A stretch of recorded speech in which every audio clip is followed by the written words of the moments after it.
ప్రత్యేక హోదా పోరులో హోదా ఉధృతమైంది. ఎక్కడికక్కడే ఆందోళనకారులందరూ కూడా పెద్ద ఎత్తున ఆందోళన చేస్తున్నారు. ప్రస్తుతం మనం తిరుపతిలోని గాంధీ రోడ్లో ఉన్నాం. ఏకంగా సిపిఐ నారాయణే ప్రత్యక్షంగా దిగి షాపులన్నింటినీ కూడా మూస్తున్నటువంటి పరిస్థితిని మనం చూడవచ్చు. ఖచ్చితంగా హోదా కోసం అందరూ భాగస్వామ్యం కావాలంటూ కూడా ఎక్కడికక్కడే ఆందోళన చేస్తున్నటువంటి ఆందోళనకారులతో నేరుగా సిపిఐ నారాయణే నేరుగా తిరుపతిలో ఉన్నటువంటి షాపులను అన్నింటినీ కూడా మూసివేస్తూ ఉన్నారు. ఖచ్చితంగా హోదా పోరులో అందరూ సహకరించాలి. అందుకు పూర్తి స్థాయిలో పెద్ద ఎత్తున ప్రజానికం కూడా తోడివస్తేనే ఖచ్చితంగా హోదా సాధించవచ్చు అన్న నమ్మకంతో ఆయన కూడా ఎక్కడికక్కడే షాపులను మూసిస్తున్నటువంటి పరిస్థితి తిరుపతిలో నెలకొని ఉంది.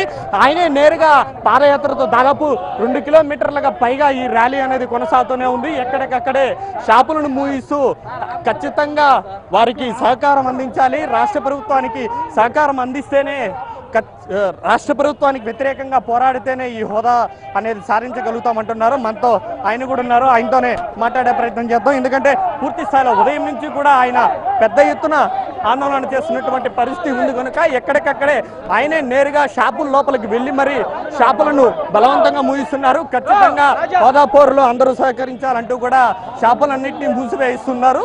ఎందుకంటే ప్రతిష్టాత్మకంగా భావించే రాష్ట్రానికి ఎంత ప్రతిష్టాత్మకంగా భావించే రాష్ట్రానికి జీవనాడిగా ప్రత్యేకంగా ఉన్నటువంటి ప్రత్యేక హోదా అంశం ప్రత్యేక హోదా వస్తేనే రాష్ట్ర అభివృద్ధి జరుగుతుంది. కాబట్టి అందరూ సహకరించాలని కోరుతున్నారు. సార్ చెప్పండి సార్, దగ్గరుండి మీరే షాపులన్నింటినీ కూడా క్లోజ్ చేయిస్తున్నారు. హోదా పోరులో సామాన్య ప్రజల మమేకం చాలా తక్కువగా ఉందని మీరు భావిస్తున్నారా? సామాన్య ప్రజలు మొదలుకొని అన్ని రాజకీయ పార్టీలు హోదా కోసం ముక్త కంఠంతో కోరుతున్నాయి. వీధుల్లోకి వచ్చారా లేదా తర్వాత విషయం. ఒక రాజకీయ తీర్మానానికి అందరూ ఆమోదించారు. అది బీజేపీ దాన్ని గుర్తుంచుకోవాలా. అందులో ఇది మా అపోజిషన్ డిమాండ్ కాదు. వారి గవర్నమెంటే దీన్ని ఆమోదించింది. పార్లమెంటు చట్టం పాస్ చేసింది.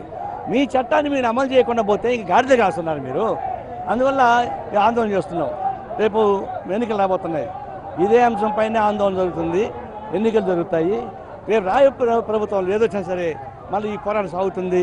ప్రత్యేక హోదా సాధించేంత వరకు తెలుగు వాళ్ళ ప్రజానీకం ఉద్యమం కొనసాగుతూనే ఉంటుంది. ఇది నారాయణ చెప్తున్నారు. ఖచ్చితంగా ఏదైతే హోదా పోరులో అందరూ కూడా మమేకం కావాల్సిన పరిస్థితి ఉంటుందో అంటున్నారు. అందులో భాగంగానే ఉదయం నుంచి కూడా ఆయన పెద్ద ఎత్తున ర్యాలీ చేస్తున్నారు. దాదాపు 2 కిలోమీటర్లకు పైగా ఇప్పటికే ర్యాలీలో పాల్గొన్నటువంటి నారాయణ ఎక్కడికక్కడే షాపులను మూయిస్తూ ఖచ్చితంగా ప్రత్యేక హోదా సాధనలో ప్రజల మమేకం కూడా తప్పనిసరి అని చెప్పి ఆయన స్పష్టం చేస్తున్నటువంటి పరిస్థితి తిరుపతిలో నెలకొంది. కెమెరా పర్సన్ చెంచయ్తో కార్తీక్, ఎన్టీవీ, తిరుపతి.